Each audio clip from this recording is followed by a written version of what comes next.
Friend. Now, make sure you guys bring mead. You guys are gonna need mead for the quest. He's gonna tell you the tale if you bring a mead, so make sure you bring it. Thank you very much. I knew you wouldn't leave me high and dry. So what kind of story would you like to hear?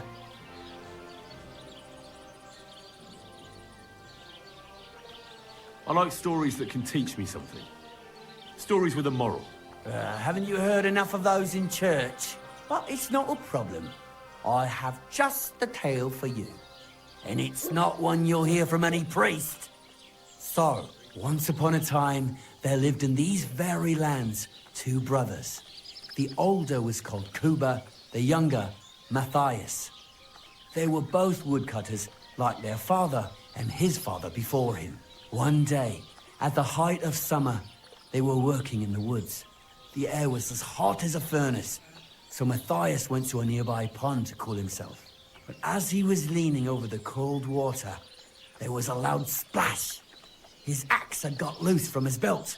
In haste, he began to search the muddy bed of the pond, and his hands soon touched something hard and heavy.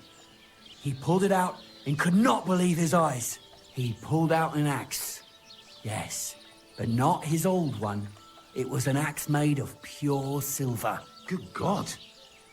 I'd grab that without a second thought. Maybe you would, but Matthias would never. He was an honest man, and with a big swing he threw the silver axe back. He searched the pond again, and this time he pulled out his own axe. Nothing but dull iron and old wood. I reckon that was the right choice. Who knows who the silver axe belonged to? Well, quite. Listen on. Matthias was just about to leave when suddenly a water goblin came out of the pond, silver axe in his hands, and he said, "You're a righteous man, Matthias, and for your honesty, you may keep both axes." Matthias, not hanging around for the goblin to change his mind, took up both axes, gave us thanks, and ran to tell Kuba all about it. Kuba, however, was not best pleased with his little brother's fortune. He deeply envied Matthias for his newfound wealth. So, he set out to try the same thing. He ran as fast as his legs could carry him straight to the pond, threw his own axe in, and began a pretend search for it. Yet Kuba had no luck. He pulled out the axe he'd thrown in himself. So he tried again. Tricked by sunlight, he grabbed something shiny, only to pull out his old iron axe again. Enraged, he hurled his axe back into the water and yelled, "Fuck this axe! I want a silver one." But the water goblin heard his shameful cry and was greatly upset by Kuba's greed. So, when Kuba reached down into the water for a third time, the water goblin seized his hand, pulled him down a hole to the dark depths, and drowned him. I'll be right with you. All was as it should have been. It was Kuba's fault. I don't think so. It seems Matthias didn't either. He went to the water goblin and begged for his brother's body so he could take him home and bury him. But the path back from the pond led over a steep hill, and carrying the weight of the waterlogged body exhausted Matthias. He stopped to rest by an old oak tree, and he used a silver axe to cut off a branch that would serve as a walking stick. But it wasn't enough. Somehow, it was still getting harder to continue up the hill. Then Matthias realized it wasn't his brother's body that was weighing him down. It was the silver axe. The axe was the cause of all this trouble. So he started bashing the silver axe against a big stone with all his might, trying to destroy it. Yet no matter what, he couldn't even make a dent. With the last of his strength, Matthias climbed to the top of the hill. He knew he could go no further, so he found a pretty spot with a view over the valley and dug his brother a grave. There, he buried both his brother and the silver axe that had brought such pain upon them. His final act was to stick the oak branch in the ground by the grave. But lo and behold, the branch grew green leaves and became a tree. The locals have had no dealings with the water goblin since then. But some have had Yeah, the that was bad like a whole luck to bump market, but into like him. that kind And of when you walk by the pier, where it all happened, I mean, I'm not you saying the can gameplay still is bad. hear It's his just, people are chuckling. bad and they don't enjoy losing, so they like That was a trading. very nice story. So Story? it's like they're there for What trading. story? It's Now the they- truth. Now they don't got that. Pretty sad. Why hasn't anyone gone looking for the axe then? Because it brings misfortune. Oh, yeah. Didn't you listen to me at all? Look for yourself if you wish. Rock Tower Pond isn't far from here. I The know Water there's one guy Goblin's who's Pier is camping somewhere right among the there, reeds. but he was But also- leave me out of it. I'm fine here with my drink. It was good Yeah. to see you, my friend. Oh, yeah, he did Minecraft. I remember that. Alright, before we start, we are going to need a spade. So make sure you guys have a spade before we get started. This is a spade right here. In the map, you're going to be heading over here to this little bridge right here.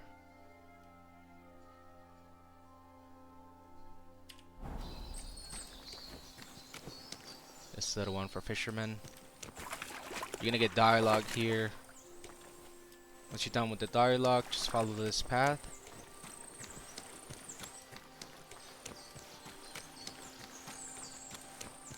Up here, between these two rocks. Right here to the left, you're gonna see this oak tree. You're also gonna get dialogue from Henry. You just keep following this path.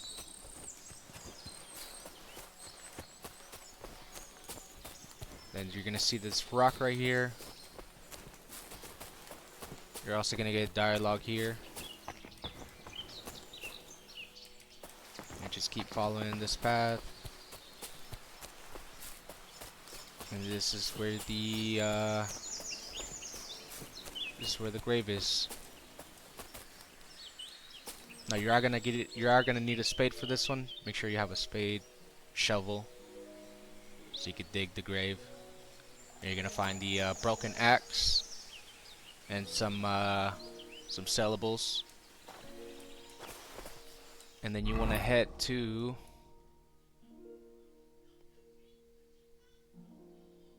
Dutch Ove over here.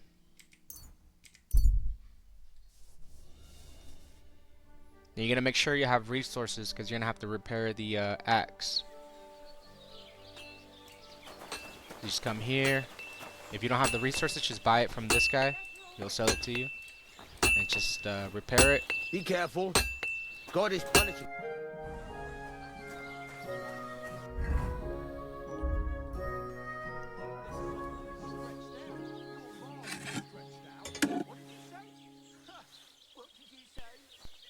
Good. That looks finished.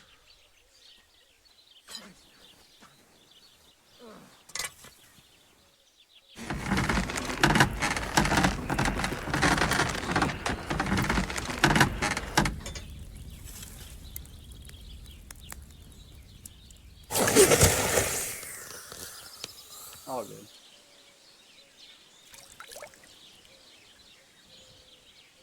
Oh yeah.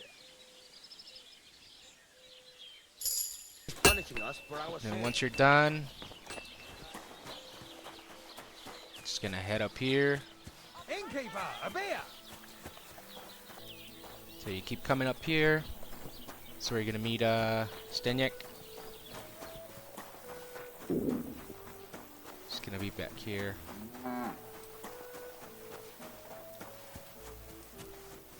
Just jump over this. It's gonna be right here, and then you talk to him. Mode epic and some of my other accounts because I. What do you I want? Like the, You that's look how terrible. I advertise it on. I found the water goblin's silver axe. Follower What do you games, mean? you know. What So axe? if you want to The play one from ranked, your that's story. technically what makes Two you brothers, a Skyrim. silver axe, a water goblin. One brother got the axe, the other got drowned. You know. Wait, so you actually found it? Do you have it? I have to see it. Here you go. It's not possible. All good. Where all did you good. find it? I just followed your story. I found the pier by the rock tower pond, Yeah, I then went feel up to it. the It old oak sounds like tree, it does, I'm telling then you, the big voice stone acting beside the sound- road. Sounds so good. Doesn't really look like a woodcutter's axe. Are you sure this is really it? But you didn't say it was a woodcutter's axe. You only said the water goblin's axe was silver. I did, but still. In all the years that that story's been told, everyone thought it was just a fairy tale for children. It has 4 different endings nowadays. When Johann and Jaleov tells the tale, it's about 2 sisters, and the water goblin grants one of them a pair of silver slippers. The other sister was jealous, but she didn't bother with the water goblin. She found her sister straight away and pushed her off a cliff in Apollonia. It's the same story, but Johann gave it some extra colour. Best not go looking for the slippers too. Although, with your luck. See you later. So there you guys have it, guys. Make sure to follow me on Twitch, where I'm live almost every day. Thank you guys so much. Peace out.